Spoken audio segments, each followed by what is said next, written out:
Hi guys, Jordan Cox here at Car Sales Australia TCR. I'm here with my Alfa Romeo Giulietta, and if you're a bit of a tech head like me, you're going to love some of the information I'm going to share with you here today. The first thing I want to talk to you about is the brake package on the Alfa. So we get down here. The first thing you'll notice is the big 6-pot AP racing brake calipers.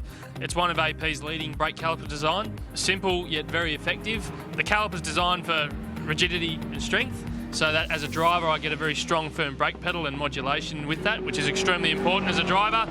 Brake pads are free to change at our own choice, and also the rotors, that's a fixed AP rotor as well.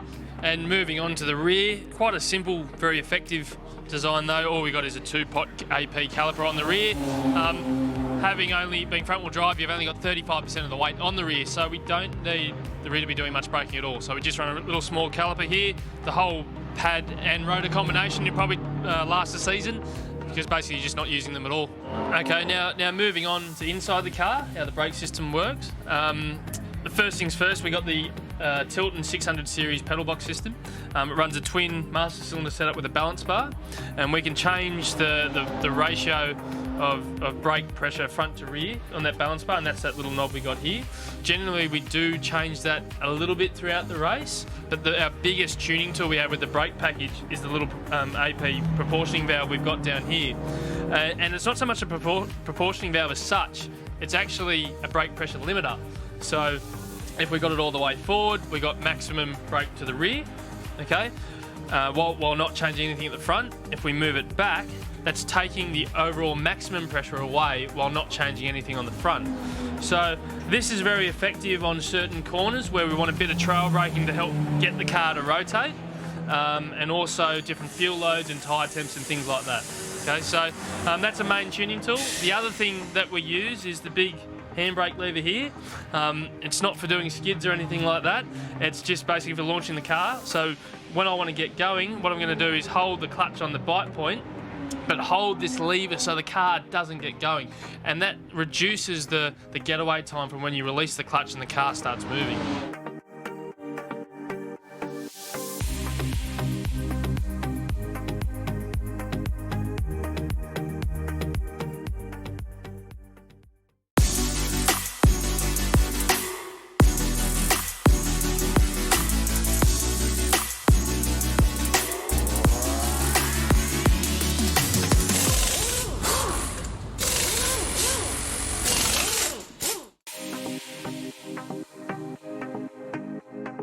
Moving on to the next part of the car, and probably my favourite that I like to talk about is the suspension package. Okay, so some of the common damper brands you'll see up and down pit lane are Bilstein, KW, Öhlins. The Alfa runs a Bilstein MDS shock absorber 2-way adjustable. So we've got 10 clicks to change on the bump, 10 clicks to change on the rebound. Simple but work very effectively. That's attached to a custom bespoke billet aluminium CNC hub. All cars up and down pit lane have their own hub design, and that's homologated to use throughout the whole season. So it's quite lightweight, very strong and effective. So we've got a lot of adjustability with that, so we can change our bump steer on the go, our roll center position, and then on top of that we've got our custom made anti-roll bar attached to that as well. Now moving on to the rear of the car, and what surprised me about a lot of the cars I've seen in the TCR field is a lot of them are run many of the factory components. So the factory pickup points are retained in the suspension. As you can see here on the Alfa, it's got the factory hub and trailing arm assembly incorporated into one. Reason for that is basically simplicity and cost. With that, a lot of the rubber bushings are taken out and spherical bearings are put in place. We don't need any of those rubber bushings in a race car. So surprisingly, the rear of these cars are very factory orientated. So with that as well, same again on the rear as we had at the front, the anti-roll bars custom made and put in place. And apart from that, that's really what we got with it. different grip levels, different tracks require different setups, and some of the common things will change, which is quite easy to change, is our shock settings. If the grip's low, we might soften the shock. If we want a bit more balance, say, need a bit more front turn, we might look at softening the front bump or something like that. Ride height is another critical thing on these cars because the chassis is so stiff. The cars are very critical to ride height. So little things like that are easy to change on the fly to change the balance. We don't find ourselves needing to change shocks and springs and things like that very often. It's very, very straightforward. You don't want to reinvent the wheel with it too much. You just want to make little minor adjustments to tweak the car and get the most out of it.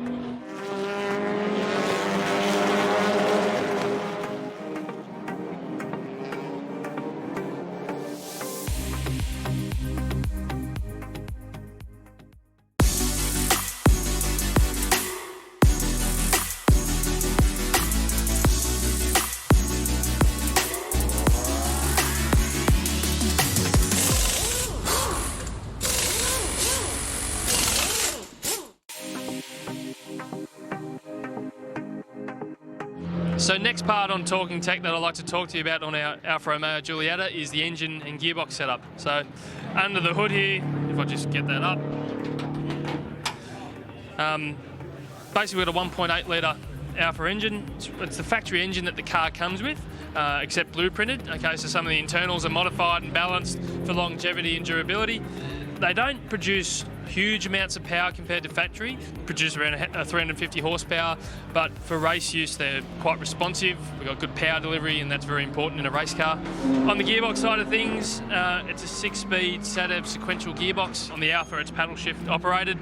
The coolest part on the gearbox is the adjustable diff center, so we can adjust the preload in the diff there, and that's on the adjustable LSD, that is.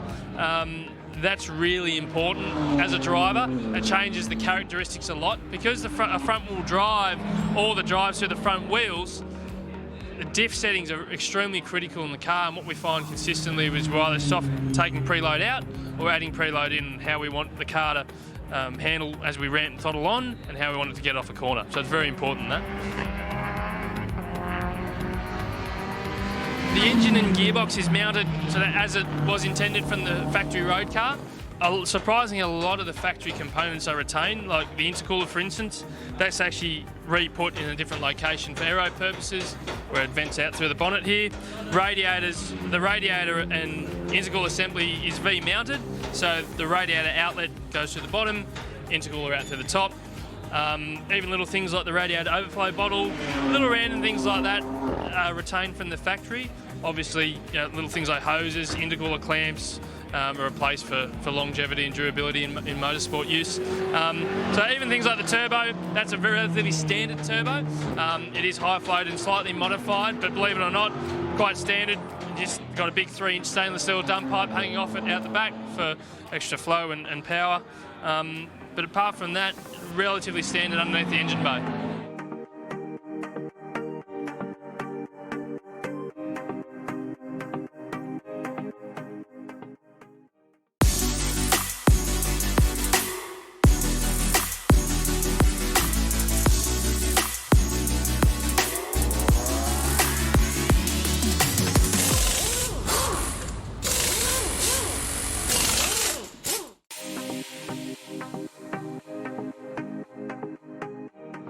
Okay, so next topic we're going to talk about on this TCR car is the aero. Okay, so personally I think the car's really cool, wide, fat, low stance. That's what we like to see in a race car.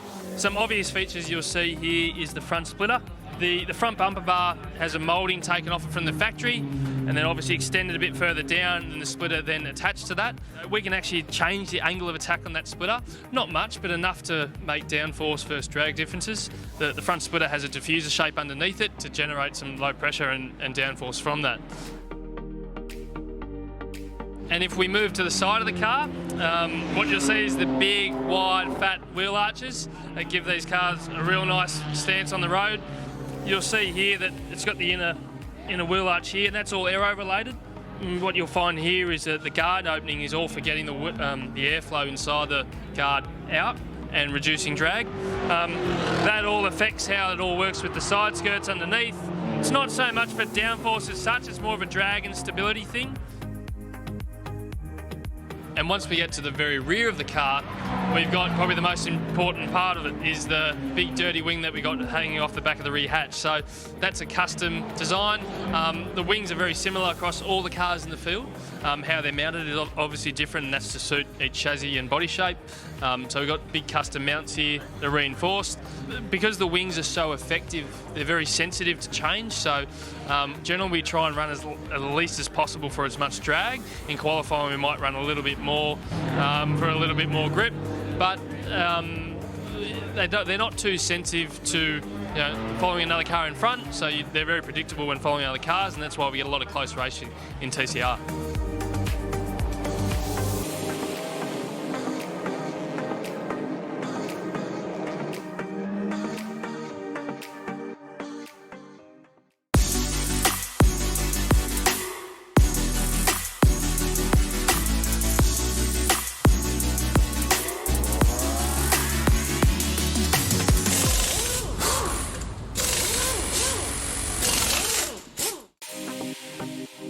Hi guys, Jordan Cox here at Car Sales Australia at TCR. I'm here with my Alfa Romeo Giulietta, and if you're a bit of a tech head like me, you're going to love some of the information I'm going to share with you here today.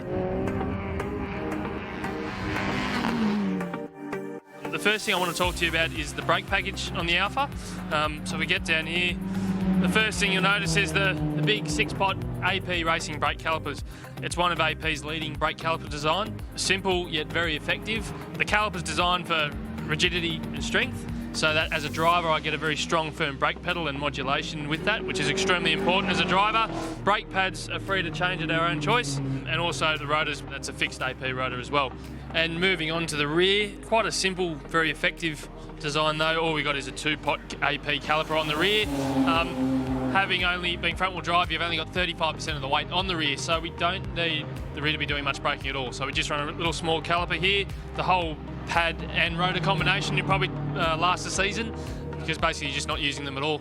Okay, now moving on to inside the car, how the brake system works. The first things first, we got the Tilton 600 series pedal box system. It runs a twin master cylinder setup with a balance bar, and we can change the ratio of brake pressure front to rear on that balance bar, and that's that little knob we got here. Generally we do change that a little bit throughout the race, but our biggest tuning tool we have with the brake package is the little AP proportioning valve we've got down here. And it's not so much a proportioning valve as such, it's actually a brake pressure limiter. So if we got it all the way forward, we got maximum brake to the rear, okay? While not changing anything at the front. If we move it back, that's taking the overall maximum pressure away while not changing anything on the front. So this is very effective on certain corners where we want a bit of trail braking to help get the car to rotate, and also different fuel loads and tyre temps and things like that. Okay, so that's a main tuning tool. The other thing that we use is the big handbrake lever here. It's not for doing skids or anything like that.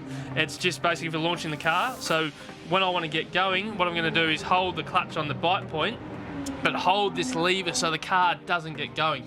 And that reduces the getaway time from when you release the clutch and the car starts moving.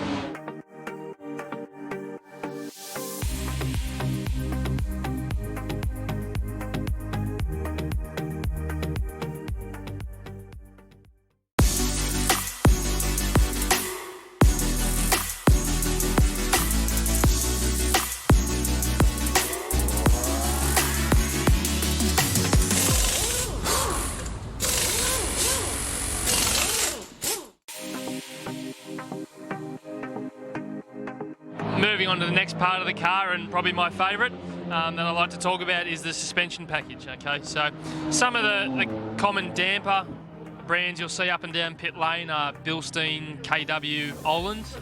The Alfa runs a Bilstein MDS shock absorber 2-way adjustable. So we've got 10 clicks to change on the bump, 10 clicks to change on the rebound. Simple but work very effectively. That's attached to a custom bespoke billet aluminium CNC hub. All cars up and down pit lane have their own hub design, and that's homologated to use throughout the whole season. So it's quite lightweight, very strong and effective. So we've got a lot of adjustability with that, so we can change our bump steer on the go, our roll centre position, and then on top of that we've got our custom made anti-roll bar attached to that as well.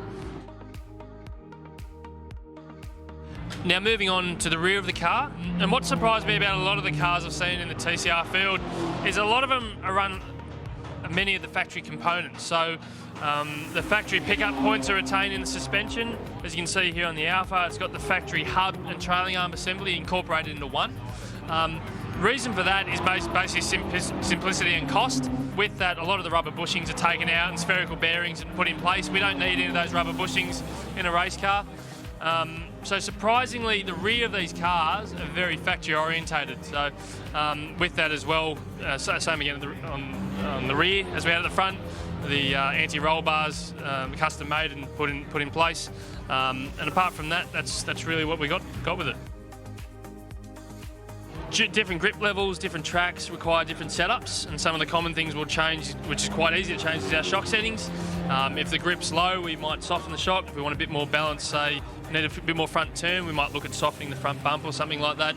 Ride height is another critical thing on these cars because the chassis is so stiff. The cars are very critical to ride height. So little things like that are easy to change on the fly to change the balance. We don't find ourselves needing to change shocks and springs and things like that very often. It's very, very straightforward. You don't want to reinvent the wheel with it too much. You just want to make little minor adjustments to tweak the car and get the most out of it.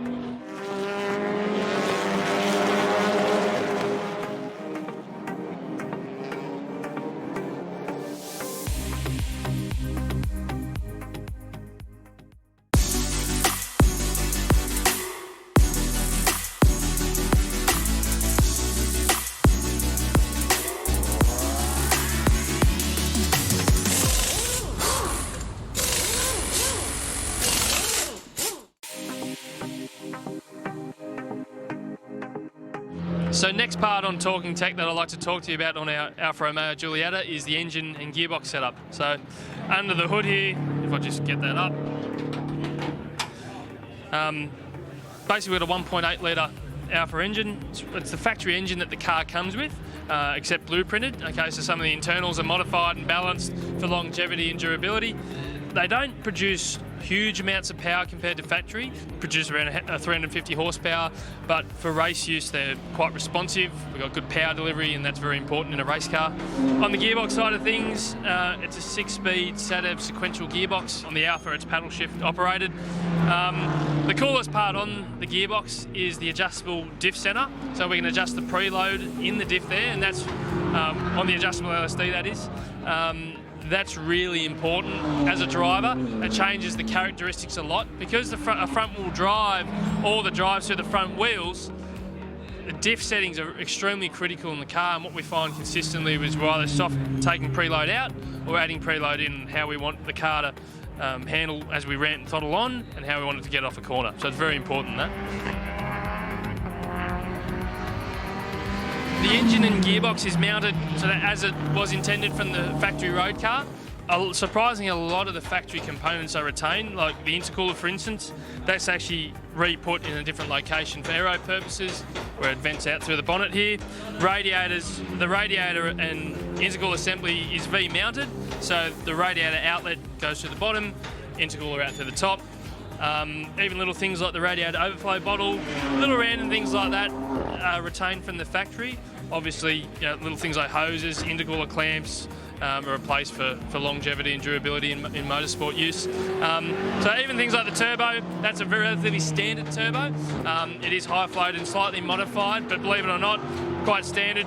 Just got a big 3-inch stainless steel dump pipe hanging off it out the back for extra flow and power. But apart from that, relatively standard underneath the engine bay.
Hi there everybody, welcome along to round 7 tonight of the Car Sales ARG Esport Cup. I'm Aaron Noonan. Cameron Van den Dungen is back with me tonight as we come to you from the home of the Melbourne Performance Centre at Audi Sport Customer Racing.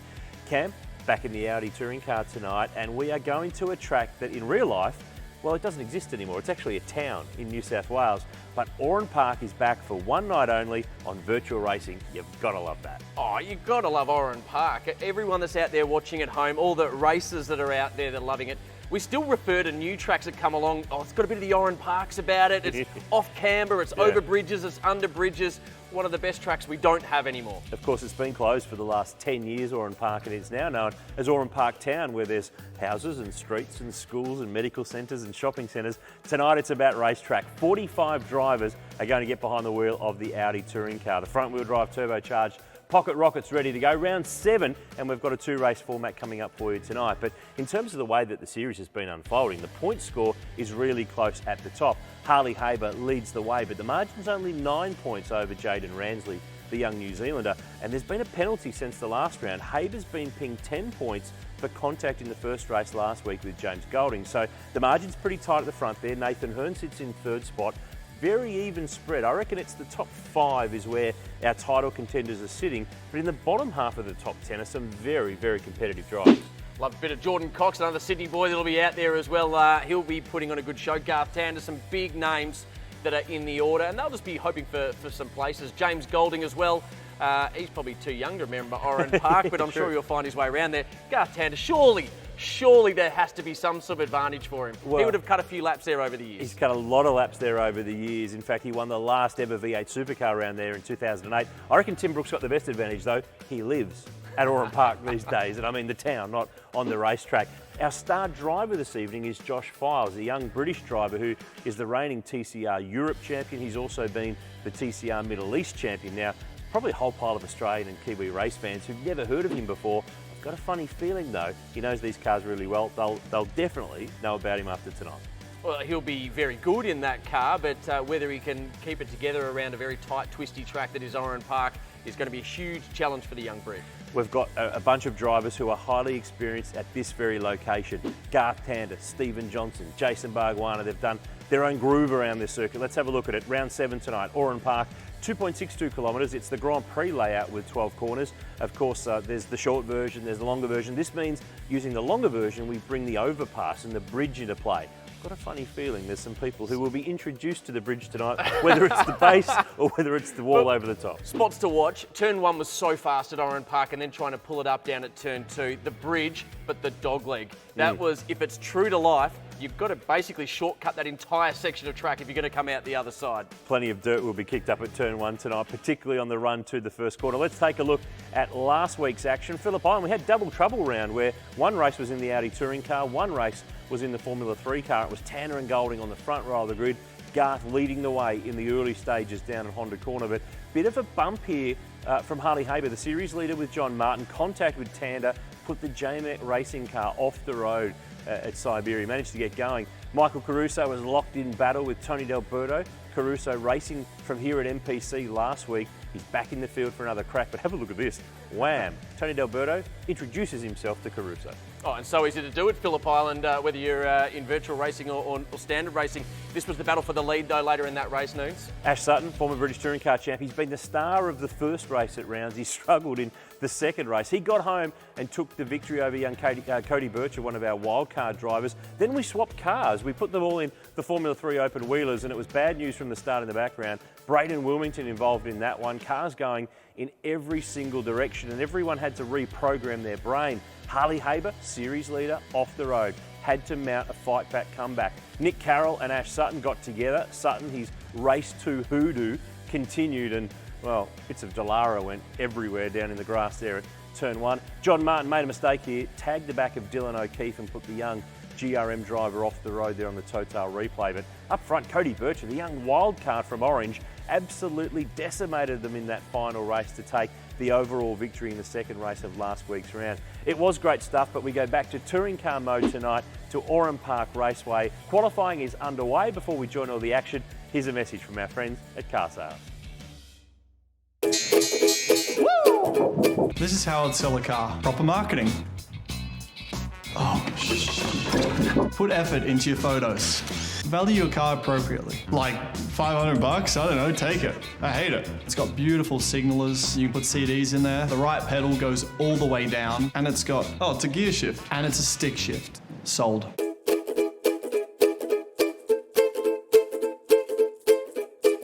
Wait, shouldn't this be in the car?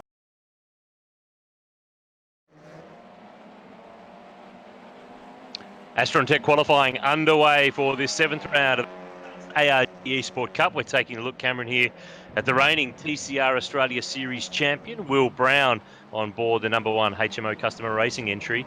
And let's see if he can do an evening, or put together an evening, I should say, of decent results, because he has had a tough run in this year's series. The leaderboard shows he's 41st in the series. 45 cars tonight on the track. We've got a 20-minute qualifying session underway right now. That will determine the grid for the first 25-minute race with a compulsory pit stop. And for race 2, we do the top 20 inversion with no pit stops. It's a long night ahead.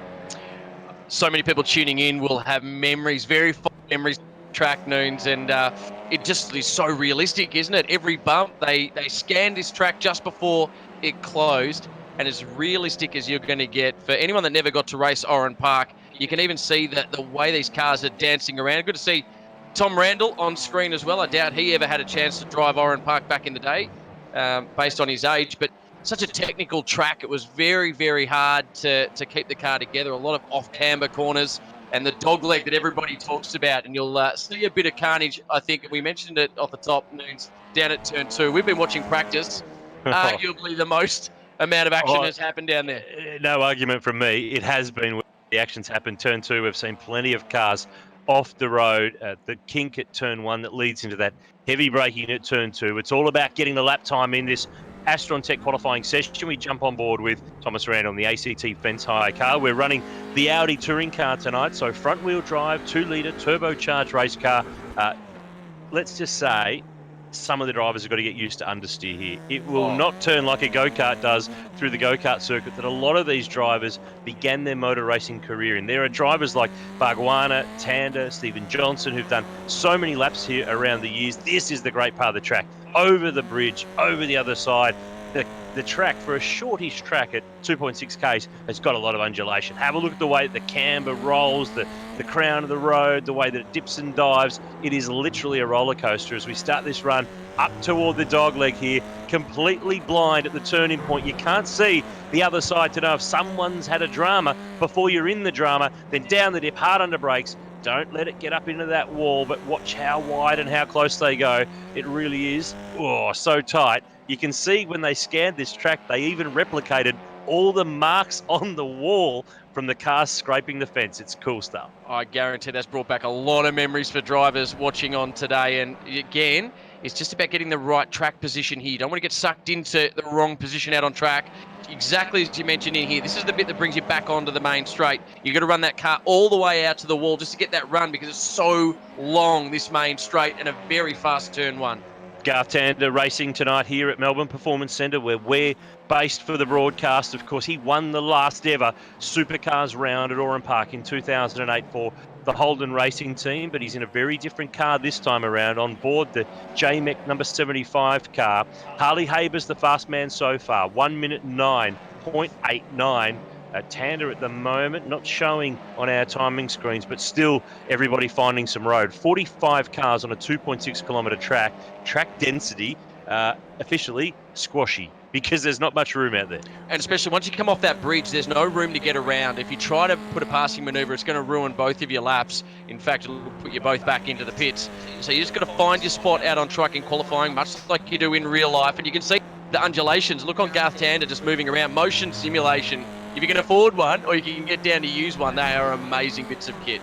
You can tell just about where he's on the track with that look at car, over the dogleg, hard under brakes, into that final turn, waiting to feed on the power as the road builds and climbs, and then he's onto the pit straight. Remember, compulsory pit stop in race 1 tonight, so pit lane entry at Oran Park, tricky, because you're coming off that final turn, then it appears there will be contact, there will be carnage when people are trying to peel off to the pit lane. and those behind just get a little bit too close. Let's also talk about how tricky it is to drive these TCR front-wheel drive cars down, particularly when you've got these cars just balancing them up over the top of the dog leg, where they'll be heading very shortly, and down the hill into the final corners, but also up over the bridge, down into turn 2. It's very tricky because you're off. I guess as you come through turn 1, you've got to wait till the car straightens up to hit the brakes, and if you just get it slightly wrong, you're off into that wall.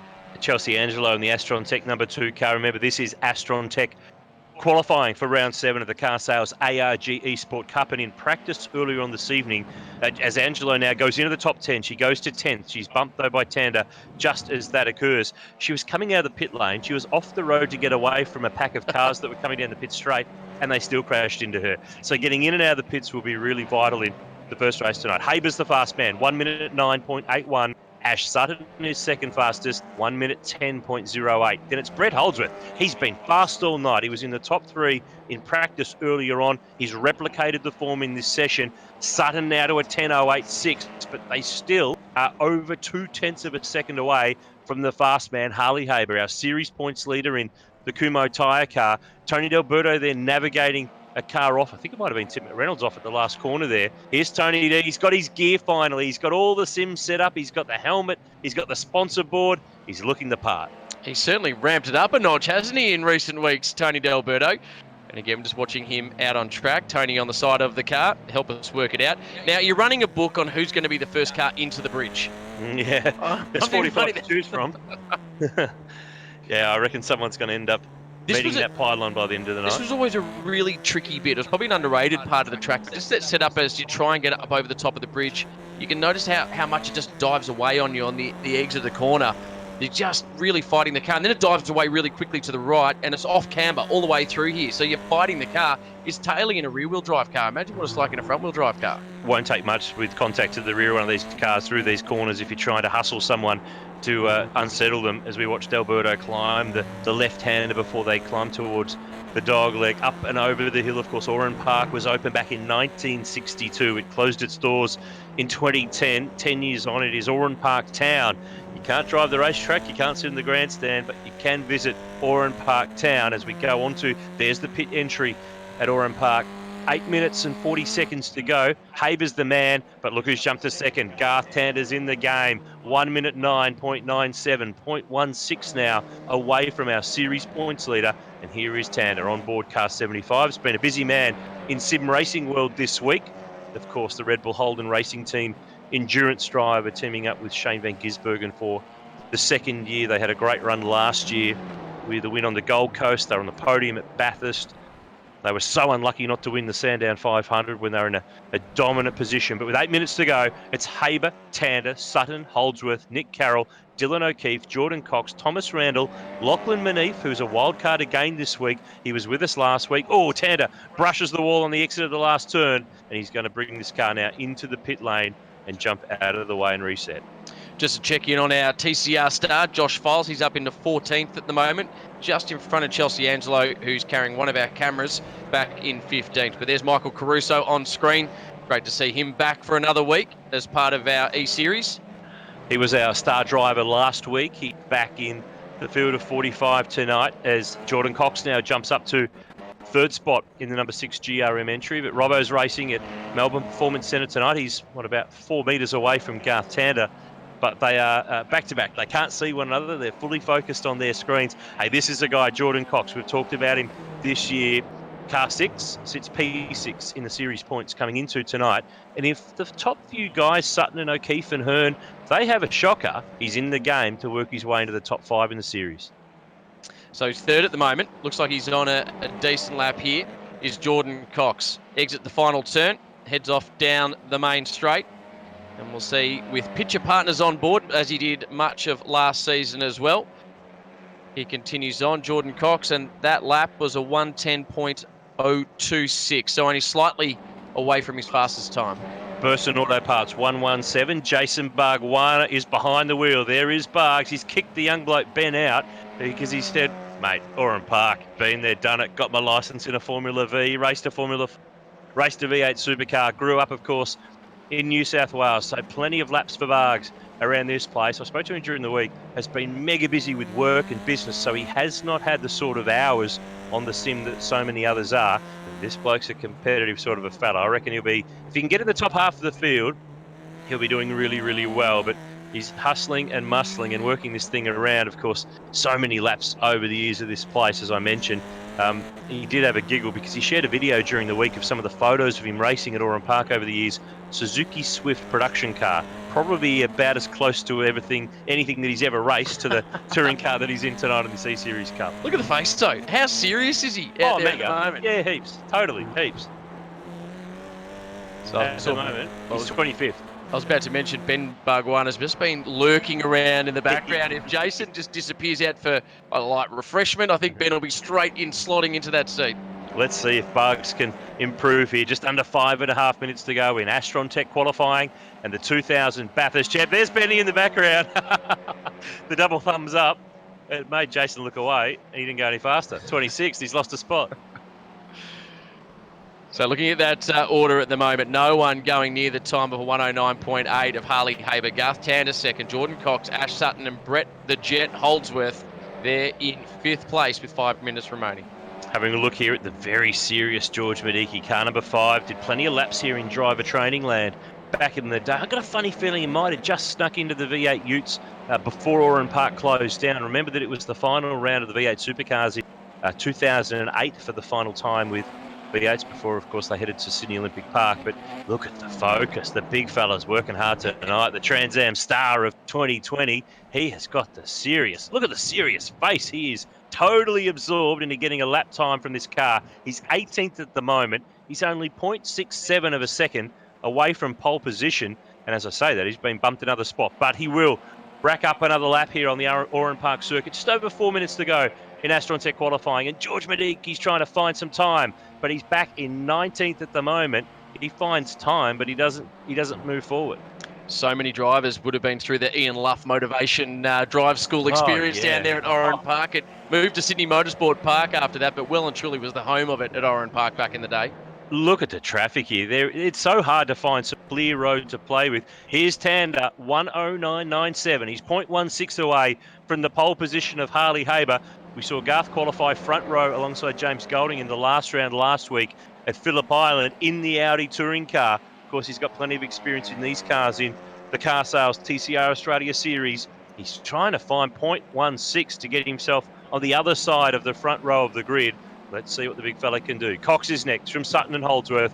Then Carroll, Randall, O'Keefe, Manif, and Tom Alexander, the young Kiwi, the reigning Super Utes champ. A late last-minute change from the Track Tech team to bring him back to have a run tonight. He's in the top 10. His teammate Jaden Ransley is in 11th, and that's important because he's fighting for the overall series. 9 points behind Harley Haber coming into tonight's 7th round. Ominous signs out there at the moment, though. Harley Haber's last lap faster than anyone else as well. So he's got the fastest lap, and his last lap was quicker than everybody. So he's a little bit quicker, a bit slower in that last lap with a 111.1.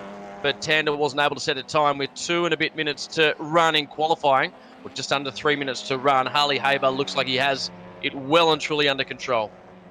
Tony D'Alberto jumps up to P15. Nice job from Tony D. He's 6/10 away from pole position, but he's got 14 cars in between him. There's Aaron Seaton just rolling out. We always wait and see on socials every week to know what suit that Aaron's pulled out of Glenn's cupboard. It's 2002's Ford Credit Racing suit tonight, the final year of Glenn Seaton Racing before, of course, the team was sold to ProDrive and became FPR. But Tony D'Alberto with the eyes on here, of course, the runner-up in last year's Car Sales TCR Australia Series. He raced here as a young guy in supercars in the development series. He was the champ there in 07. Here's the guy who leads the points in our series, and he's a bit wide at the last turn. Harley Haber comes in tonight with 327 points, 2 minutes on the clock. He's on the pole position at the moment. Golding jumps up to 11th in the Valvoline number 31 car.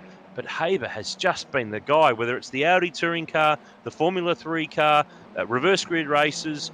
He's had a few little bumps and scrapes here and there, but he is just ever present. He's like that nuclear cockroach. You just cannot get rid of him. He just keeps hanging around and racking up the point. Well, he's found a bit of clear track again by coming in. It looks like he's on a lap here. So he's got space in front of him to set another quick time. Just running through the order with a minute and a half remaining in qualifying. Harley Haber, Garth Tander, Jordan Cox, still your top three. Ash Sutton and Brett Holdsworth the top 5 as Haber comes off the bridge and just continues around on this lap. It looks tidy, Noon. So Harley Haber on for another one as Tim McReynolds moves up into 16th. Keeping a bit of an eye on how those sectors are being punched out there. You can see there the front wheel drive just turning it in, the rear tyre slide up and over the exit curb. This is the other view of the dogleg over the other side. Love this part of the track. And then dropping down into this final turn to finish off 2.62 kilometres of Oran Park's Grand Prix circuit. Under a minute to go in Astron Tech qualifying. Haber, 109.810 is his benchmark time from so far. 10.7, not good enough. There's Ash Sutton. No, sorry, it was a 9.9. So he was nearly as fast. In fact, that's faster than Tander's best to be second quickest. So Haber has set now the fastest 3 laps of this section. And they're just that ones, really rubs it in. They're just the ones we've noticed. There could have been a couple of others in there as well. Here's our star driver, Cam. Josh Files on board the Airwalk 199 car tonight, the reigning TCR Europe champion. Most certainly has never set foot at the real Oran Park back in the day, but now he is in and among it. Let's see what he can do. He's 19th at the moment. He will get to the line as we go to 5 seconds left. Can the young Brit move his way up the order and get into the fight for the grid positions for this first of 2 races tonight? And no improvement there. He wasn't far away from his previous best time. So qualifying's done. We're locked in, and Harley Haber has got himself yet another Astron Tech qualifying pole position in the Car Sales ARG Esport Cup. That's impressive stuff. Garth Tander has qualified alongside, and let's have a chat to Garth, who's only a few doors away from us here at MPC. You're on the front row again, GT. We put you in this Audi and you light up. Yeah, thanks, mate. Obviously done a fair bit of sim stuff this week, so it's good. I mean, the first time I did the test in the Audi around Oran Park, it's like it's going back in time, mate. It was awesome. At Oran Park, it was great. So, I tested earlier this week, went pretty well. So, haven't done many laps. I think that's the secret. I've been doing too much practice, so a little bit less practice in each car, and it seems to be working. What's the trick that you've got that the others who've never perhaps driven or visited Oran Park back in the day? Is there any advantage from all those years of supercars there? Oh, I think there is, mate. I think there is, but I think that doesn't. It's all the tracks we go to. There's always a bit of a trick here and there. So, obviously knowing the flow of the circuit, understanding how to link the complexes together, and where to find the iRacing tricks. I've started to learn that stuff. So, it's all starting to come together. Good man. All the best. Cheers.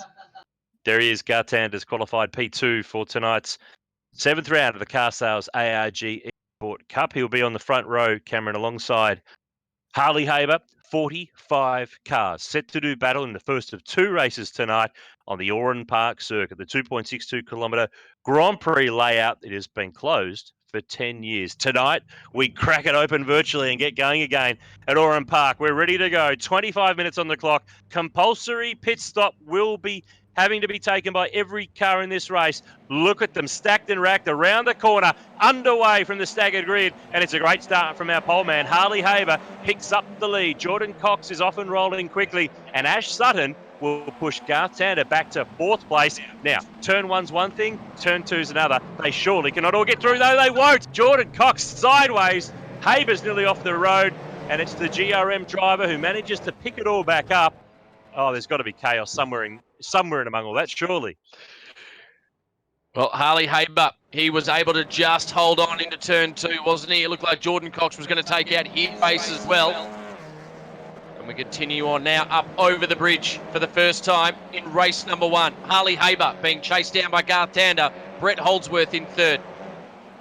Nick Carroll's next, so the 2 Trans Am drivers are in the mix. Then it's Dylan O'Keefe as we work our way through this first lap. I'm really interested to know when people are going to take their compulsory pit stop. Carroll under fire here from O'Keefe and Randall. Ash Sutton's dropped a few spots. James Golding's up a couple over the dogleg for the first time. The question here is, can Tander get up and go with Harley Haber, the series points leader? 1 lap down at Oran Park in this 7th round of the series as they punch through the gears in the sequential gearbox of these Audi touring cars on the run to that kink at turn 1. So Tyre Temple starting to be coming up right now, then back through into turn 1. Heavy on the brakes down to turn 2. It's about an exit. Keep the car steady. And Harley Haber doing it so well out in front, just putting a bit of a gap in between himself. It's 1.3, just about 1 second at the moment, the gap between Harley Haber and Garth Tander. But that's enough. He'll be able to work on that as Garth Tander comes under fire from Brett Holdsworth right up under that rear wing at the moment, with Nick Carroll and Ash Sutton now taking over 6th spot from Tom Randall, and Tony D'Alberto doing the same to Will Brown, who's dropping down the order now. Will Brown back in 15th. Jaden Ransley, our second place driver in the points at the moment, is sitting position 9. So he's worked his way forward just a little bit. Let's see if he can bite his way up the order. He desperately needs the points. But don't forget, we will reverse the top 20 finishes from this race. The 20th place car will go to pole. The race winner will move to 20th. It will be the full inversion. Have a look here at the gap. That is the margin. Haber to Tander. You'd think that was a video from the VHS days, the way seeing those cars come up and onto the pit straight at Oran Park. Here's the fight between Randall and Ransley, 8th and 9th. Ransley's got a series to worry about, but he needs some points. He needs to get a move here on Thomas Randall. Down at turn 2, he's going to stick it up the inside. He's up on the curb and he has to back out of it. He decided to have a crack and halfway through thought, there's not enough here to go on with it. That was the right call. His teammates just behind him. Tom Alexander, the Super Utes champion. There's Thomas Randall, bottom right of your screen. Been a busy guy in sim racing. Of course, was runner-up in the first round of the Super 2 series on the streets of Adelaide at the beginning, 2 months ago, the beginning of the year. It feels like so long ago since we had some actual physical car racing. It's hard to remember who's done what in the race event or two that we've had so far this year, but he's fighting for 8th, 9th and 10th with the 2 Track Tech racing cars. Here's Tony D'Alberto, 13th at the moment, and this is probably the most competitive we've seen him in the last couple of weeks. He's got the perfect setup rolling. He's got the helmet there. We can see him on our screen. TD, you look like you're starting to come to grips with all of this. Is this by the reason of getting all the equipment now in line, or is it the driver has got himself in? The equipment is definitely better. There's no doubt about it. And, certainly hasn't made all the difference at the moment. I've only got a long way to go still. It's so hard, this game. And, oh, jeez. And I just rammed someone. Who's that in front of me? That is Jay Hansen in car 9, Sorry, so be mate. kind. And I've got the world's fastest mechanic just behind me. So your own Bit of mechanic's room just there. passed you, Tim McReynolds. No, he's not my mechanic. So, well, he's yes. not now because he just passed you. Yes, a cool track race this week. I love Oran Park, and really challenging in this thing. Hey, you Time's still been bitter? so close. Are you still bitter and twisted from that jump start, roll start penalty you got in Development Series way back in the day at Oran Park? I'm a bit. I still won the championship, so it doesn't matter. Just thought I'd stick that one in there.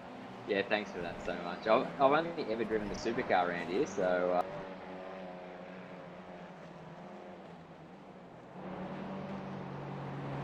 All right, we seem to have lost TD's audio there as he presses on here. Sits in 14th at the moment. And Cam, I reckon that bonnet's been slightly modified there. I reckon that's a turn 1 or 2 concertina situation. It's hard to ignore. It's pretty easy to see.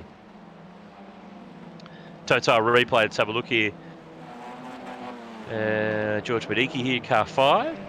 Thomas Randall here in the ACT Fence Hire car, and he's among the Track Tech duo. Ransley's managed to get on through, and that's Tom Alexander now working over the back of the number 49 car. I sense a drama here. Sensing a drama. Because this is what, okay, right. Oh, a bit of drama here back in the pack as they move past the slower car. And that's Jordan Mazzaroli, one of our wildcard drivers in tonight's round. We have a wildcard race the night before each round. The top 3 work their way into the field against our regular pack of Australian Racing Group category drivers. As we look here at Hansen and McReynolds, 12th and 13th at the moment. Just under 19 minutes to go, Cam, and you've got to start to wonder, when do they take the compulsory pit stop? How deep into the race do you go? Because these tyres will wear, no doubt, around this place where all you seem to be doing is turning. I saw one just dive into the pits there in the background. Not sure who that was. We'll keep an eye out as they pop up on our timing charts. But I think we've got one McReynolds. into the pits. Is it? Yep. McReynolds is in and Lachlan Manif's in as well. And I think Josh Files has decided to file on into the lane. Here's Chelsea Angelo in the Astron Tech number 2.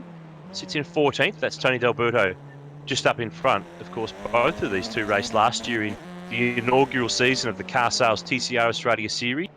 We saw Chelsea behind the wheel of the Astra with the Kelly Racing team, and she is right here with D'Alberto. She's clawed some ground back and looks quick through this part of the circuit as they drop over the bridge and through these right-handers.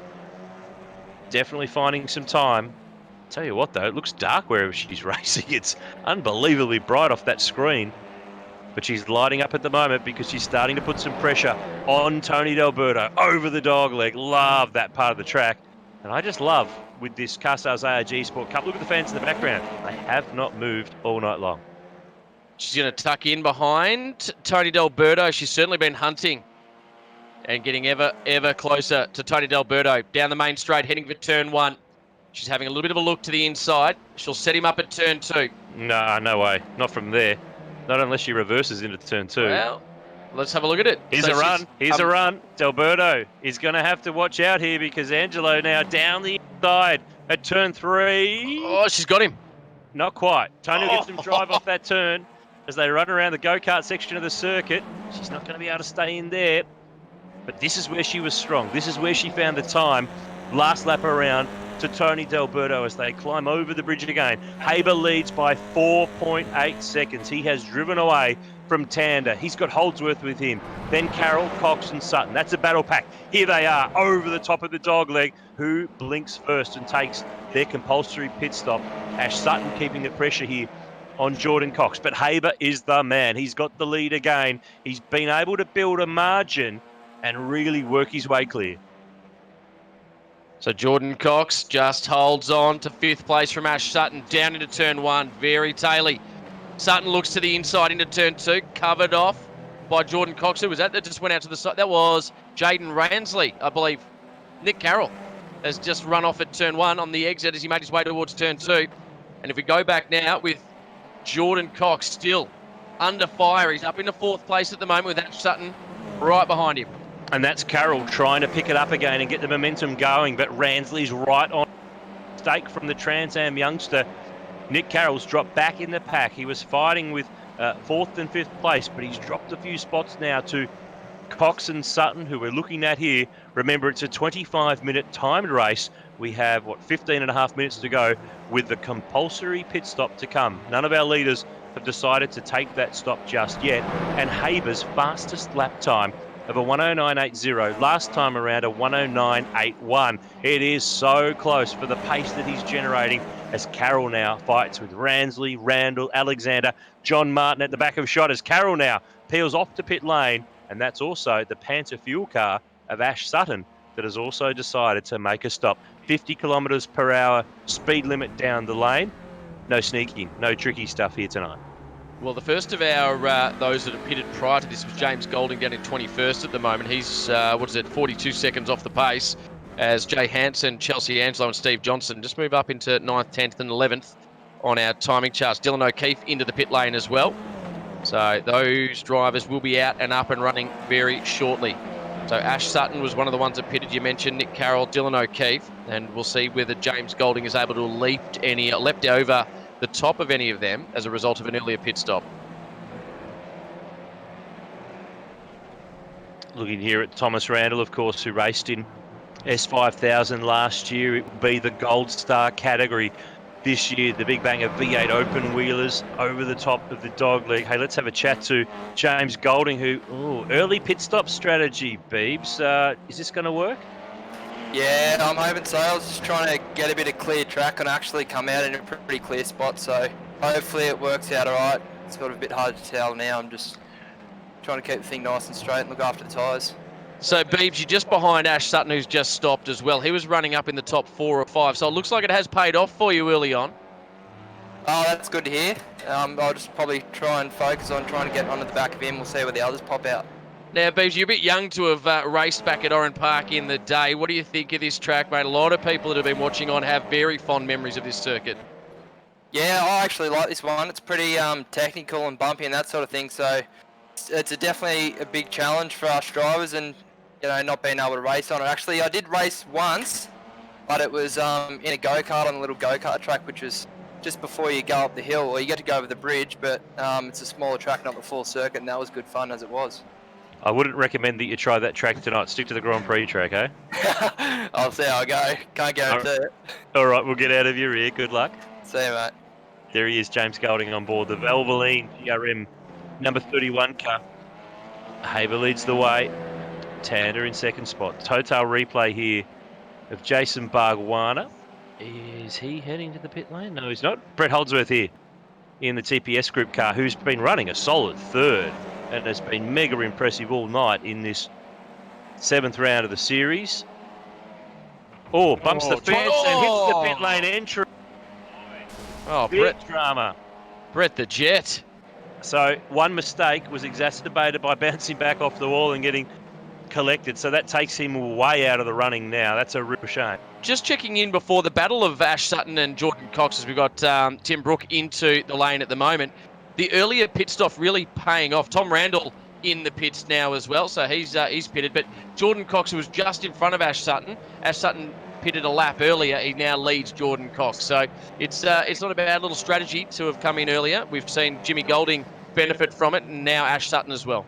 The key will be, will those tyres hang on for those last couple of minutes when those guys with younger tyres start to work their way through. Haber's not pitted, Tander's not pitted, Ransley's not pitted, so they're running a little bit longer. And in fact, now as I say that, it's the commentators, well, it's not a curse, but it's almost like a prediction. Haber pits from the lead with quite the margin.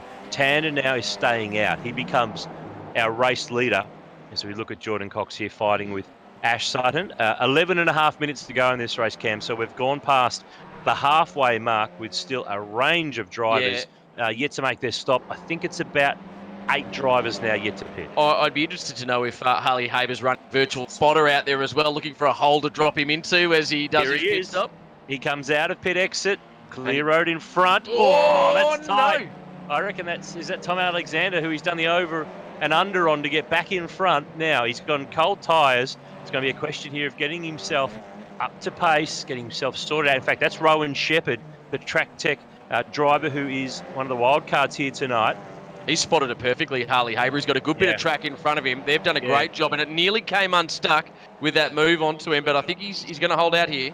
Yeah, the guys too he's come out near are the Track Tech cars of Shepherd and Andrew Waite. They haven't pitted, so you'd expect them to be out of the mix very soon to take that compulsory pit stop. Tander now pitting, so pretty much anyone who hasn't been in has to come in now to get some form of a benefit from these fresh tyres. Ransley in from second, Alexander's in, Martin's in, so watch now for, well, everyone will come on in. This will put Haber back into the lead. What we're looking for is how much has Ash Sutton been able to catch up, because he was right on the back of those guys when he pitted a few laps earlier, probably 2 or 3 laps earlier, as we continue to watch Will Brown out on track. But the battle of the pit stops, which is what we brought into effect here today, is really about to play out as Chelsea Angelo pits and Gomersol and Andrew Waite.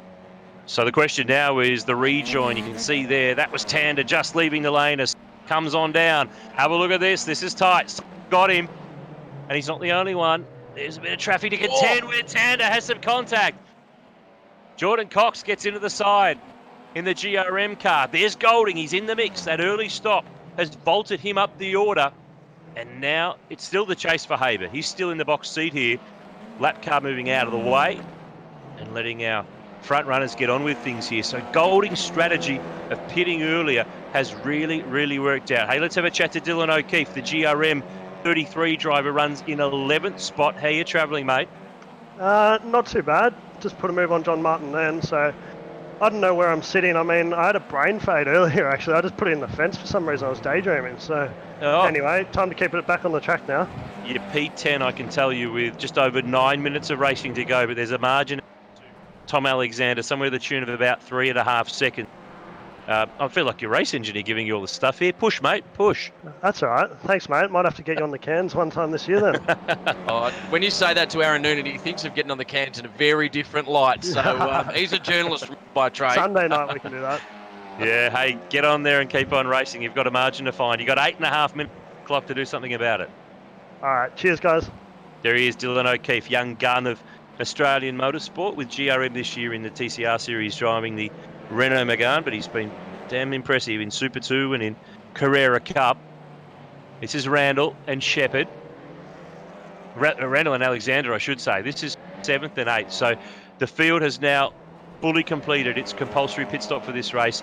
There's a bit of a race for 20th going on because that's pole position for the next one. Stephen Johnson in the number 17 sits in 20th place at the moment. There is Thomas Randall, but it's Haber leading, Sutton second in the pit stop shuffle, Tander third, then Cox, Golding, Ransley's up to 6th, Randall and Alexander, who we're looking at, O'Keefe, John Martin is the top 10, and Will Brown sits in position 11. The battle for second is going to be amazing at the back end of this. Remember that Ash Sutton was, he pitted probably 3 laps earlier than Garth Tander and Jordan Cox, who sit behind him. James Golding really rolled the dice early on and got himself up into that top 5 with a very early pit stop. Jaden Ransley, he was much later pit stop as well. So there's going to be a huge battle for second. The question is, can Ash Sutton hold on with those tyres? The big question for me, though, is this man on our screen, Robbo, Michael sits 27th in the Valvoline GRM car, and he is hanging on. Hey, mate, Rowan Shepherd, this Kiwi, is not leaving you alone. Are we racing for position? You guys could Hell yeah. What's going on? Yeah, position 27. It's on the line. It's the championship for 27th. Get going. It's going to get dirty. Really? No, I don't know. Hey, Delberto's the next car in the queue behind Shepherd behind you, so just be careful of him. Oh, he's waited for him. Look at him. Oh, no. That's Delberto right behind. Caruso and Delberto had some contact in the last round at Phillip Island, although Delberto's just spun Shepherd in the background and giving you some margin, and there's another one spun. A couple of free spots. What's that? That's what racing's all about, isn't it? Yeah, you only need 25 more of them. Yeah, that's right. Well, we started 40th, so slowly getting back there. You're not quite close enough to get to that inversion of 20th place forward, but you're having some fun. I know you had your first go at this last week and it was pretty tough, but are you feeling a bit more in the rhythm tonight? Yeah, in the race I am. In the race I can stick the laps together. It's just trying to drag it out in qualifying where I feel like I've got a bit to improve, obviously. So, yeah, look, great to drive at Oran Park, though. What an awesome circuit. I wish it was still around. You're a Sydney boy. What was the first thing you ever raced in Oran Park in your life? Was it a kart over in the kart track?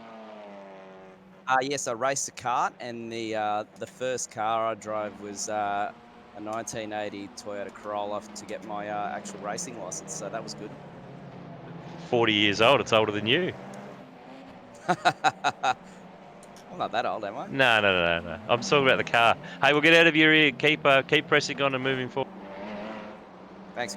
There he is, Michael Caruso on board the Valvoline number 7. We'll see him in the Car Sales TCR Australia Series this year. Back with Gary Rogers Motorsport in and Alfa Romeo. We pick up on the fight here. 3rd place. Tander we're on board with. Jordan Cox. We are looking at Cameron Vanderdungens alongside me, Aaron Noonan, as we take you through this final couple of minutes of this first of 2 races tonight in round 7 of the Car Sales ARG Esport Cup. And Cox is working over Tander here, trying to get on through and grab a spot. Mike Sinclair there in the Car Sales car, who is about to go down a lap to these guys. Hopefully we'll see them coming and step aside and give them some road to play with.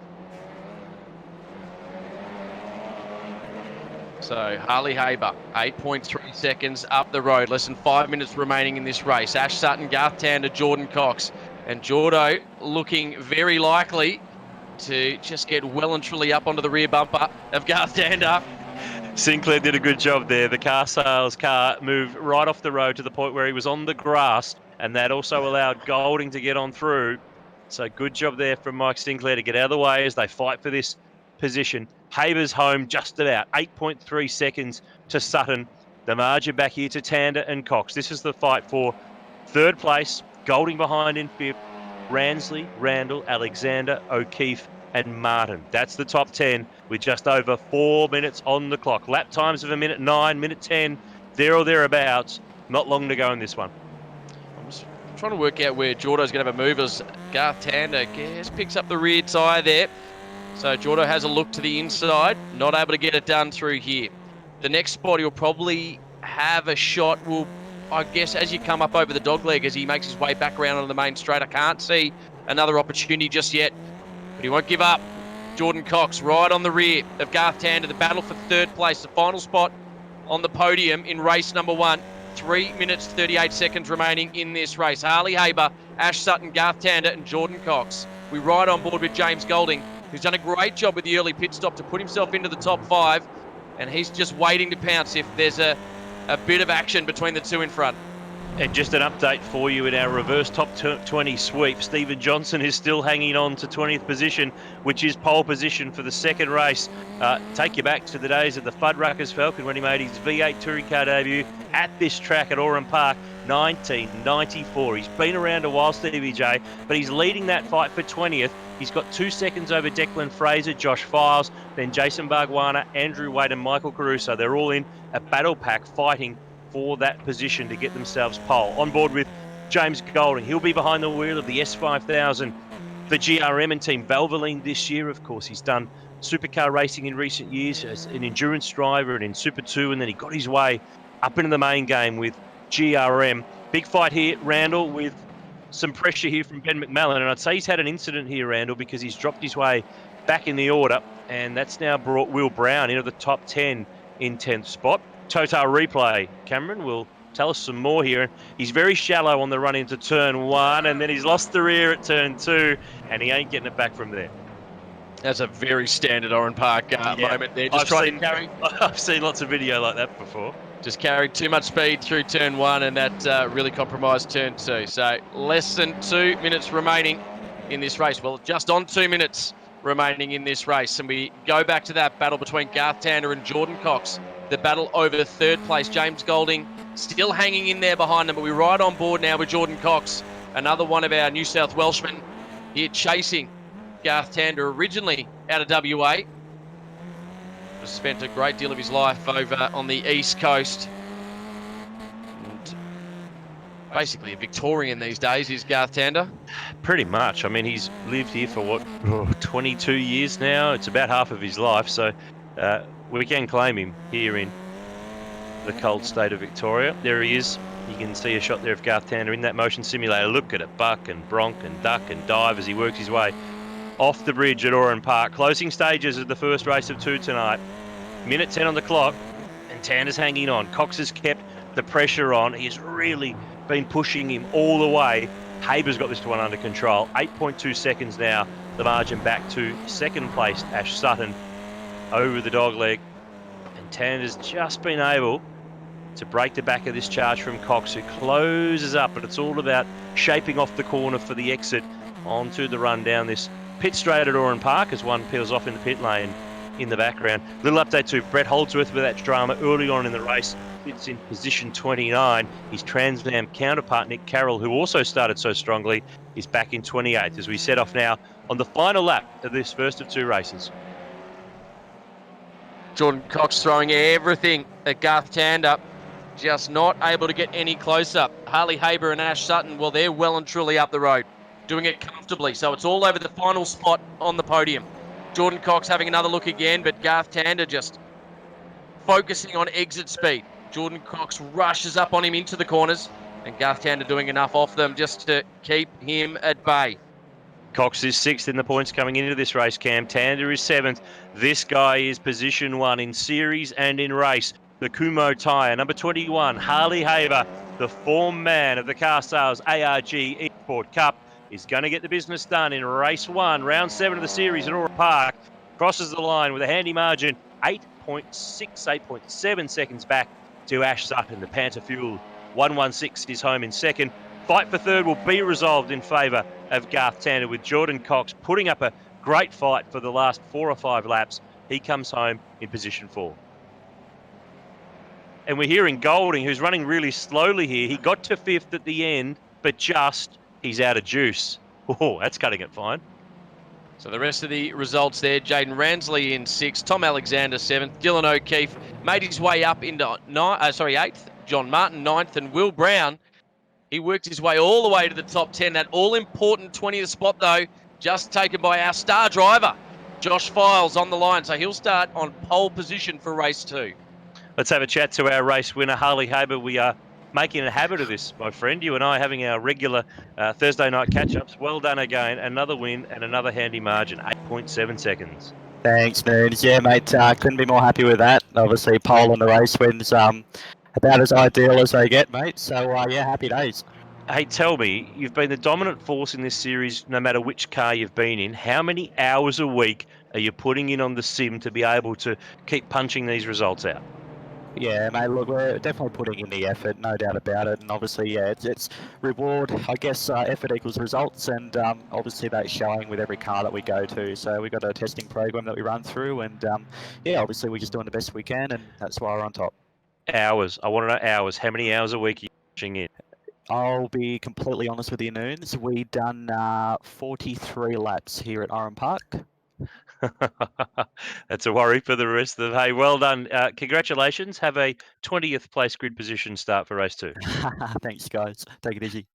There he is, Harley Haber, our winner of race 1 tonight. Race 2 is not too far away. Let's recap the order. Haber, Sutton and Tanner, the top 3 from Jordan Cox. The out of juice, James Golding, made it to P5 and rolled across the line from the Track Tech cars, the Kiwis, Jaden Ransley and Tom Alexander next. Dylan O'Keefe, who, as he admitted to us, had a bit of a go-to-sleep moment during that race, finished in 8th. John Martin 9th. And Will Brown ended up in 10th in the number 1 HMO customer racing car. Hanson next from McReynolds and Randall, who ran off the road late in the piece there. McMallen, Mediki, Angelo, Lachlan Manif. Stephen Johnson worked his way forward another couple of positions, so he'll start from the second row of the grid for race 2. And Declan Fraser, Josh Files, 19th and 20th. Our star driver has earned himself pole position for the second race tonight. Not the way he would rather do it, but nevertheless, it gets him to the front of the grid as we get ready for that 20-minute race, which will be an inverted top 20 on the grid. Looking forward to that in round 7 of the Car Sales ARG Esport Cup. It's great to have you with us no matter where you are. We'll take a short break. But before we go to the next race, we love these guys. They are purely awesome characters in Australian motorsport. Gary and Barry Rogers, we sat down with them. The big part about 2019 for us was, workload point of view, it was a huge year. Obviously running the Supercar Championship. Dad having a grand idea, taking on this idea of building, close enough to 20 of these open wheel cars and buying, I think, 10 TCR cars. I don't know why we did that one year, Dad. It was a great idea, wasn't it? Fantastic idea. And it still is, believe me. Right. That buzz at Sandown last year when those S5000s went out there for the first time, and we'd all heard one whizzing around the track, back at Newcastle and Garthgrove, one there for 2018. Various people had done, single laps in them, but when we first saw those, 15 odd cars lined up there at Sandown, and it was very, very special. Very special. Got goosebumps thinking about it now, Obviously, we've had a few weeks off. I've had a couple of new hips, so I'm flying, right? Just keep flying. Yeah. You've seen how I'm going after I had one. Yeah. 8 years ago. The boys are back at work. Boys and girls are back at work. Obviously a bit quiet at the minute, but here at Jerem at the moment, we're sort of running a 5-day fortnight for our workers, sort of getting everything lined up. We're excited to go racing again. I mean, look, that's what we're all about, is motor racing. Everything's polished and prepared. There's only so much work that we can do because the cars, obviously, all our cars, our 5000s and all the TCR cars were prepared and ready for the Grand Prix. The fact is, but we've also got a lot of building and maintenance work to do to keep our team level to the level that we've been operating at for many, many years. So we just want to make sure that when the gates open, we're ready to go, get in there and get serious about it all. As we come out of this current situation and, the coronavirus, it's, the situation we've been in, I mean, obviously there's been a health impact to a lot of people, but more so probably in Australia, it's been the economic impact that's probably hit Australia more so than the well-being of people. Not that, not that people haven't been affected, they certainly have, but not to the numbers that we've seen around the world. But coming back into motor racing or any form of sport, I mean, I think the public out there are really looking forward to some entertainment. I think we've seen all the movies on Netflix, we've seen everything that's been on television, when they're looking forward to some real entertainment. Now, the economy won't be easy, and you need to be able to be versatile, you need to be sharp dollar-wise, you need to be a whole lot of things going for you when you come out of this. And I think with TCR, with S5000, with TA2, those categories that are affordable categories, exactly right, are the ones that I think when you come out and you can be quite nimble in the way you go about your race meetings, I really think there's a real opportunity there to grow that fan base. There'll be some real interest in how we go about it. And a really important part of that is that these cars, unless you crash them, are fairly inexpensive to maintain and can be maintained quite quickly. So you could race every second day if you had to, or every weekend if you had to. This isn't about having to come back, you've done one race meeting, you pull it all apart, you can come home, basically give it a bit of a clean and get ready for the next one. So, the affordability is vital in all this.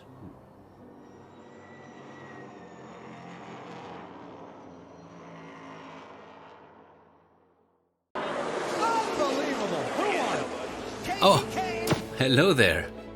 I'm Jean-Michel Courtois, director of the Total Engine Oil Research Center. And you're here to discover our secrets, aren't you? Well, follow me. Let me show you what we do here. Lady, gentlemen, ready? Let's push Total Quartz engine oil to its limits under the extreme conditions of motorsports.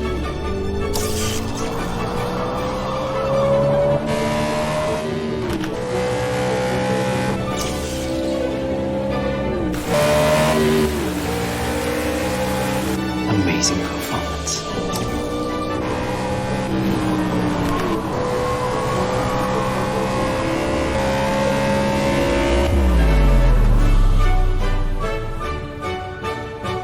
Good job, team. The track is our lab. Total Quartz.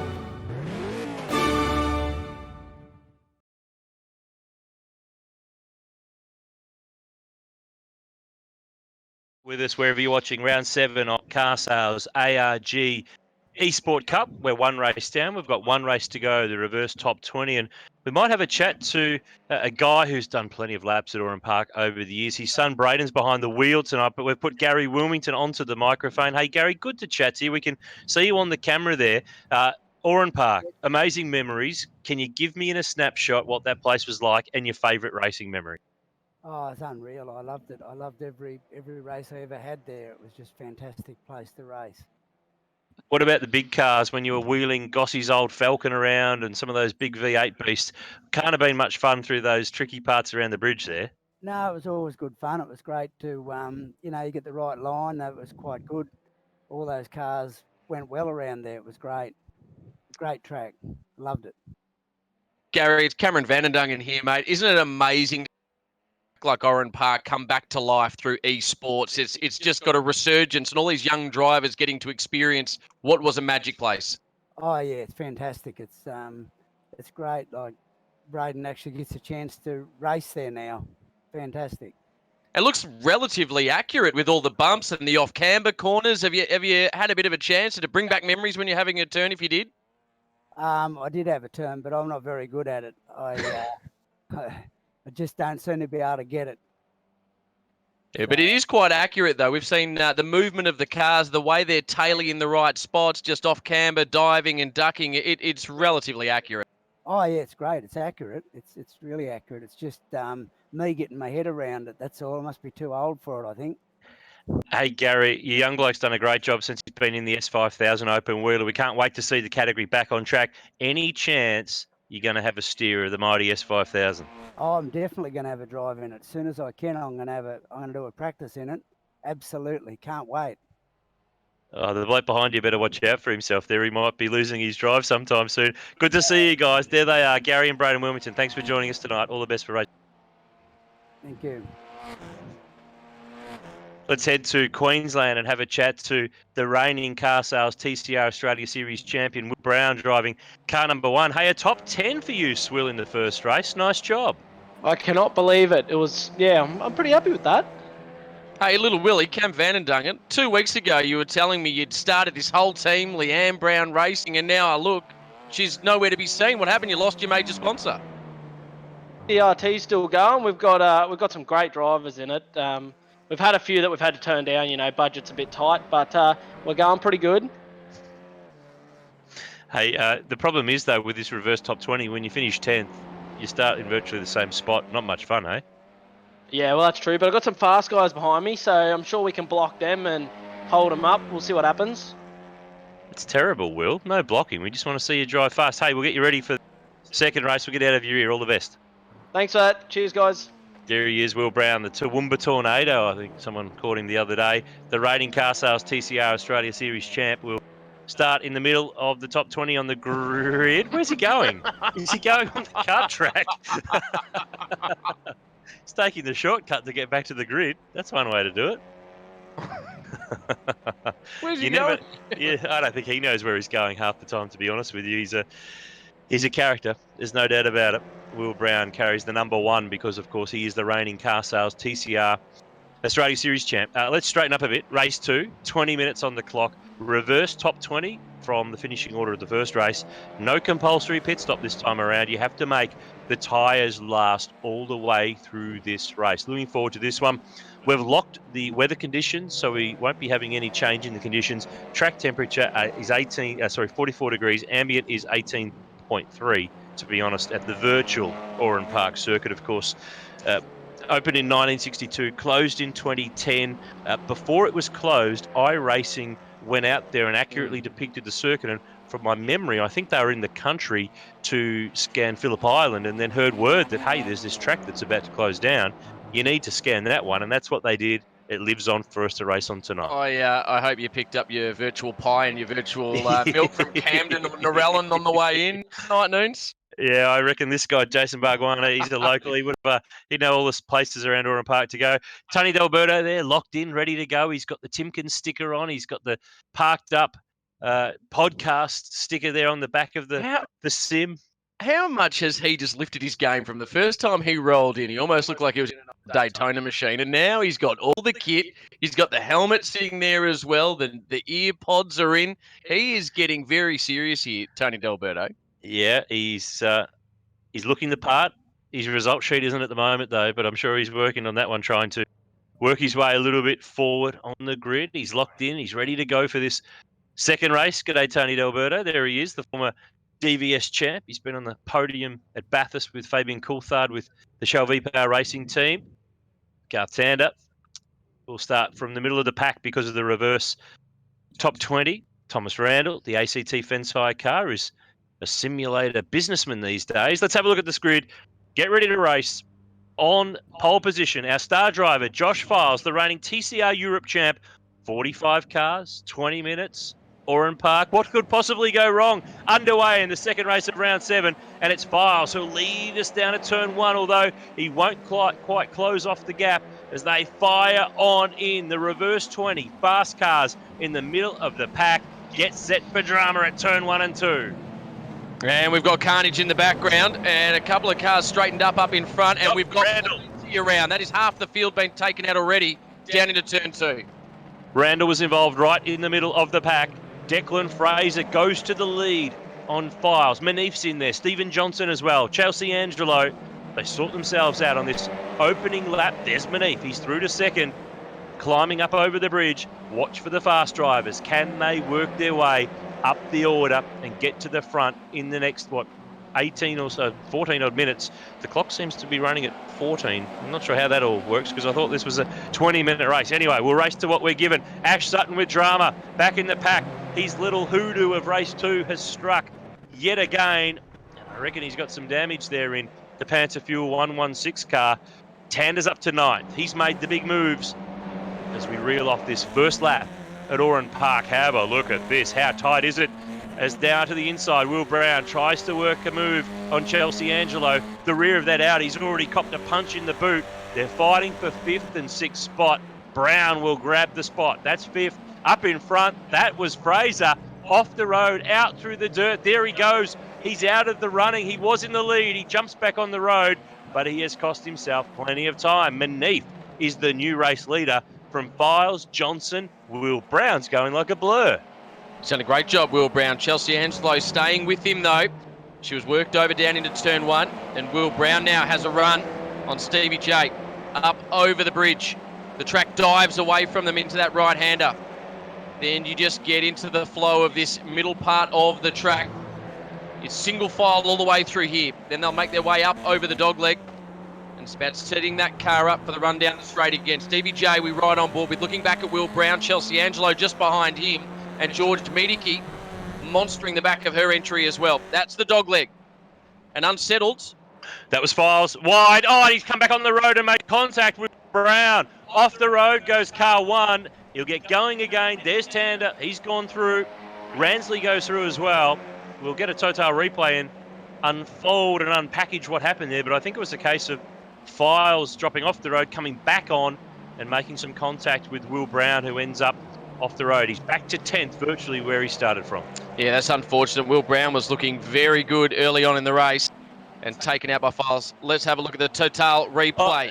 Look, I don't think it was a totally deliberate scenario. Files here just made a mistake at the dog leg, dropped off the road on the exit. There's Brown. He's got him covered and passed. He's come back on and he's hit him. That'll be a penalty, no doubt about it. I can't see how he gets away with that one. I mean, it wasn't a deliberate thing, but it's just those things in racing that sometimes happen. But Brown's back onto that group to try to fight his way back up the order. That's Ransley, second in the series. Harley Haber is in 14th place. Our race 1 winner from 20th on the grid has moved forward a little bit. He's starting to find some time. Hey, let's have a chat to a guy who's in the middle of a fight. He's second at the moment. Stephen Johnson, you made your V8 debut here before half the field was born. This is one heck of a fight you got going here. Oh, thanks, Stearns. You're going to come and give me the commentator's curse now, aren't you? Yeah, probably. Hey, GT. Are you having fun with this, mate? We are having a good time here. It's actually a tricky little track in these cars. So, as you see me just go wide there, and we've got Chelsea behind us, so we're got a bit of a battle up the front here. Hey, from my memory, beyond the V8, what else? Did you race any other cars at Oran Park? No, it was mainly just the V8. I raced go-karts down there a little bit, and we used actually this section of the track up over the bridge. But apart from that, no, it was just the V8. Are you in this week and Jet gets back in next week, or now that you've shoehorned him out of the get back in? Well, he was just in here before, tapping me on the shoulder and gave me the big nod and the thumbs up. So, it's good. Dad's setting an example, hopefully. Good man. Hey, we'll let you get on with it. Thanks, fellas. There he is, Stephen Johnson. Let's have a chat to the driver who's chasing him, Chelsea Angelo, on board the number 2 Astron Tech car. Hey, Chelsea, going well here. This has got good flow. You got a bit of damage to the boot, though, I noticed. Do you know who got you earlier on? It was someone coming into turn 2, but I'm just literally focusing, so please don't give me bad luck because I want to do a good result. I'm not here to give you bad luck. You're in control of the sim. I'm not touching steering. I know. It's just like a mental thing. Like when someone talks to you, you're just like, oh, I just want to focus and do well. Hey, race 1, you had all the lights turned off. You've got them turned on for this one. Maybe that's what's going to help. Do I? I didn't even do anything, Noons. I got no idea. We'll let you get back to driving then. I do not want to be your reason for a drama. No, I'm catching Stevie. I'm sure he won't be happy with that. All right, we'll let you get back to it. There she is, Chelsea Angelo, 3rd spot in the Astron Tech number 2 car. Of course, TCR Australia driver in the series last year. Total replay here, Cameron. And we're having a look here. Jason Bargwana, Ben McMillan, turn 2. Ben's on the grass there and carted Bargs a little bit wide. And it opens the door for Harley Haber, the points leader, to pick up a free 2 positions. He's now 13th as McMillan jams it back down the inside at the next turn, makes a little bit of contact as well. It's a perfect example, though, looking at Harley Haber still back there in 13th. We know his speed over one lap, just how strong he is, as we'll catch up with George Medici very shortly because he's sitting up in the top 5 at the moment. There's the end of the replay. McMillan sideways off the bridge, and that opened the door for Haber to sneak on by. Hey, let's have a chat to George Medici. Car 5 sits P5. We saw a shot of you before, my friend. You have got the race face. The serious eyes are on tonight. You're in a fight here with our guest driver, our star driver, Josh Files, who is TCR European champion from last year. You got to go fly the flag for the Trans Am boys here. Oh, Johnson around, just in front. Cars going everywhere. There's a few spots to be made here. Oh no, drama. Johnson and Medici get together. Oh, Medici gets away with it. You get going. Yeah, mate. I had my hands full for a second there. I'm honest, but no, I was worried actually when I knew you guys were looking at me. I've got the worst race face ever. I look like I'm having a stroke. I was sort of half expecting it. When I know you're looking at me, I can put a bit of concentration into it. But there's chaos behind you, mate. Garth Tander's been bumped off the road and is driving the wrong way down the road, trying to do a flick turn and get his car out of the way. There was all sorts of drama going on in the background, but you're sitting in a solid 5th position at the moment, the second race, and closing in here, trying to put a move on Declan Fraser. Good thing we were actually got to see your hands working away on the wheel, mate. We don't want to have a good close-up of that face with the way you're looking. Mate, honestly, I'm feeling it right now, boys. I'm trying. I'm driving my little heart out. I've got a lot of guys with a heap of pace around me, and so I'm just trying to make sure I keep it clean and Had a decent first race, so if I can get another decent second race, it'd be the first good round for me in this whole series. Hey, George, it would have been an amazing place to be, Oran Park, back in the day. You would have been part of Luffy's crew, wouldn't you? Some amazing memories with the boys back in the day. I definitely was, mate. This was the first track I ever instructed at, working with, Luffy and John Boston and Ian Dyke and all the boys, and brings back a lot of good memories. I think I did 3 race meetings here way back then, so, probably makes me feel a bit old these days, mate. No, you're not that old. Definitely not. Hey, we'll get out of your ear. I know you got a fight going with Jaden Ransley down your inside. I'm just doing some spotted duties. We'll get out of this one for you. There is George Mediki, and when you say Mediki, Oran Park, I think of Andrew, his dad, who won the Pepsi 300 with Andrew Bagnall in the Sierra, the Kenwood Sierra. That was 1989, the last time that Oran Park hosted the long-distance touring car race that it had for quite some years. Golding here putting a move on Mediki. That's for 6th place, so George has dropped a couple of spots here and there. In the background, Harley Haver. He's like that shark that just comes up through the water quietly, stalks down its prey. He's picked up positions. He's up to 8th from 20th on the grid. And that is no easy feat. I was about to say it before we spoke to George Mediki. It's so hard to pass around Oran Park. The fact he's been able to piece his way all the way up to 8th, yes, he's benefited from a few cars throwing themselves off the track or running into each other, but he's had to do it the hard way. He's had to go through all the traffic, and Harley Haber up into the top 8, just right behind George Mediki at the moment. Braden Wilmington here on our screens in 25th place at the moment. We had a chat to his dad Gary in the gap between races in this 7th round of the series. We will reveal soon the venue and cars for round 8 next week. Stay with us on our coverage, so we will reveal all a little later on. And I'm hearing word of a star driver next week that will be joining the series for the night, who, can't say who, but he's a young gun with experience in TCR, Supercars and Carrera Cup. Could be just about anybody. There's plenty of guys who've done those categories over the years. Wilmington makes a mistake, got in a bit too deep down there at the final turn, and that finishes off one of the... Was that one of the Ash Seawood cars, or was that Jordan Cox? A little bit hard to tell because we've got very similar liveries on those cars. So let's have a chat to Thomas Randall, who has had a bit of a busy evening here in car 49. You're in 25th. That's not the place for you to be hanging out. It's not a good look. No, it really isn't actually, Noonsy. My car's had more hits than Elvis.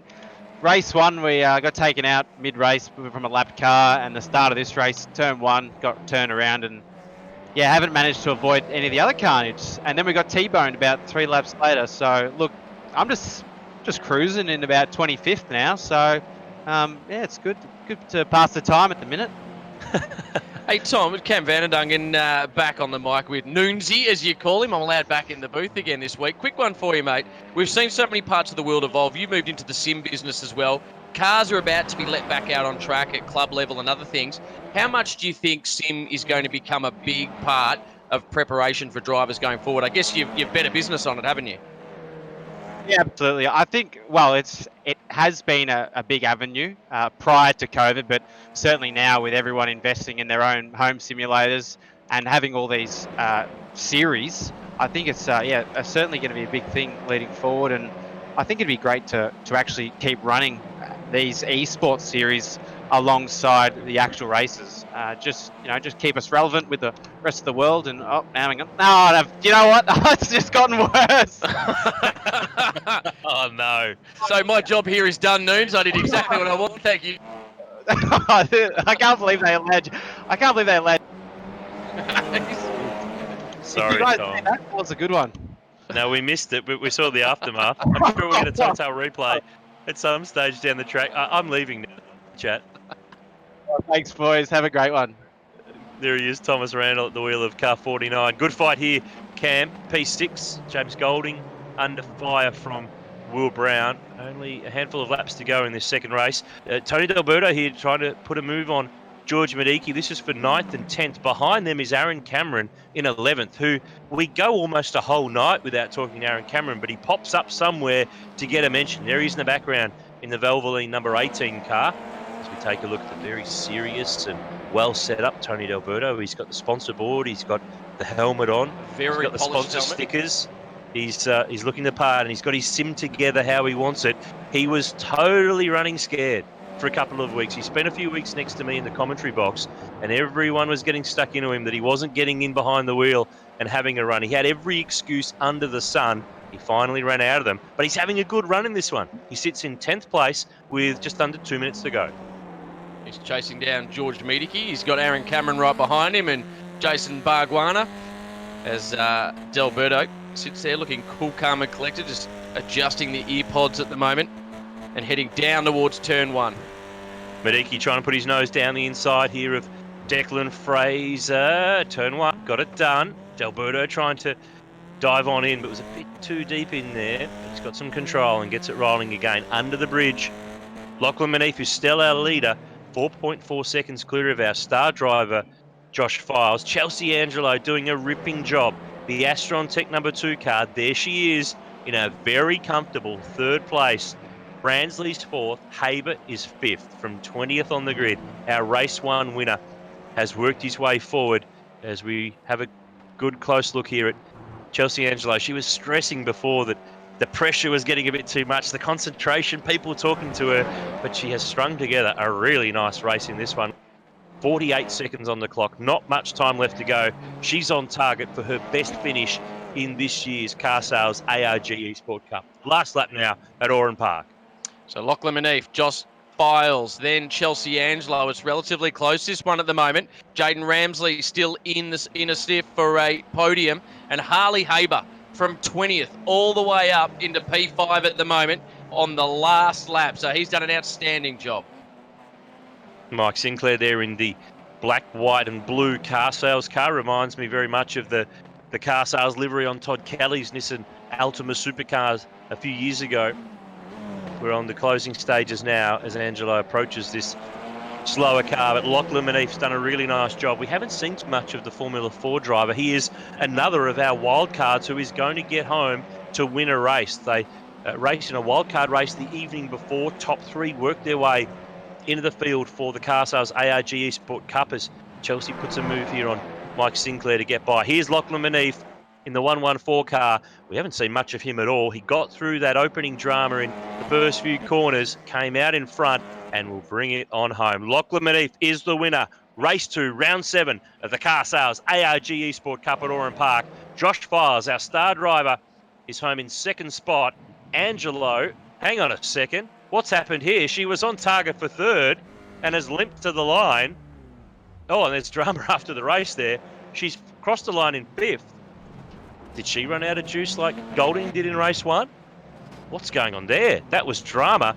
And it means Ransley finishes 3rd, Haber finishes 4th, Angelo, Golding, Brown, Medicki, Fraser and Delberto is the top 10 in race 2, round 7 of the series. So hopefully we can get to the bottom of what happened with Chelsea and have a chat to her very shortly, because P3 was hers for the taking there, and unfortunately something's happened on the run to the line and she ends up P5. Hey, let's have a chat to her now. Chelsea, what happened? We caught the tail end of you there across the line in 5th. What happened to the 3rd?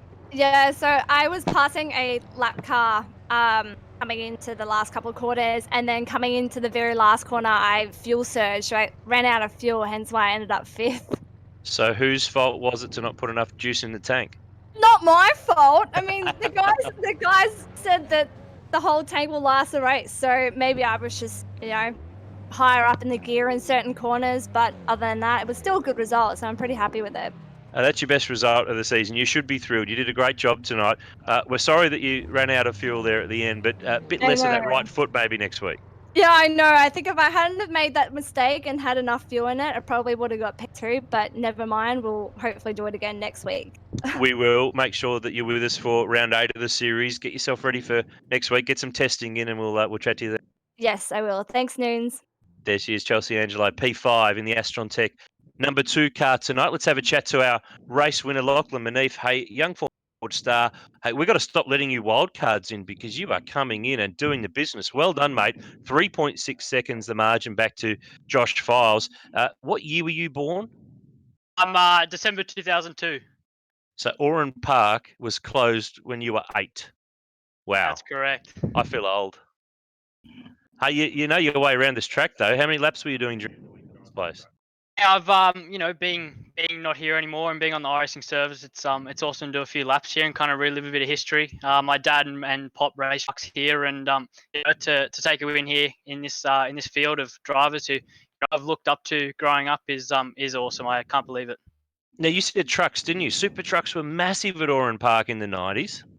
Yeah, that's correct. My as I said, my Pop and Dad both raced trucks here, and were kind of one of the key players in making the small trucks. I race against the big trucks here, and history they had here, and then to have a win here is awesome.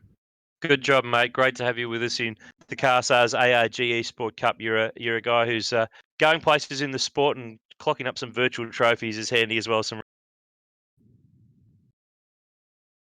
There he is, Lachlan Manif, our winner in the second race, round 7, next week, Cameron. Next Thursday evening, round 8 of the series will take us to the home of the British Grand Prix, to Silverstone, and we will get back into an open wheeler. The Formula 3 Dallara will for next week's round. So 3 rounds to go. Series still tightly contested with Harley Haber and Jaden Ransley, but it's all about getting their mind back into open wheeler mode for next week. Yeah, I'll be watching out for Barton Moore next week. I'll be watching out for Johnny Martin, guys that have driven Formula 3s around Silverstone back in the day, and there's plenty of experience in this field. Before we go, let's recap the results in race 2, round 7 of the series. Manif the winner, 3.6 seconds clear of our star driver, the Englishman Josh Files. Jaden Ransley third, Harley Haber fourth. They are 1-2 in the series. They finished in the opposite order in this one. Chelsea Angelo, the poor thing, was going to be third, still got a fifth. James Golding has had a solid night. He's sixth. Will Brown fought his way back from that drama earlier in 7th. Then Mediki, Fraser, and Tony D'Alberto rounds out the top 10 in this second race in round 7 of the series. Hope you've enjoyed all the action tonight from round 7. Cameron was just outside the 10, right through to Jordan Mazzaroli in 20th place. On behalf of Cam Vanderdungen, I'm Aaron Noonan, and the whole team of the Australian Racing Group, thanks for joining us for round 7 of the CarSales ARG Esport Cup. We will join you on Thursday evening next week for round 8 in the Formula 3 cars from Silverstone.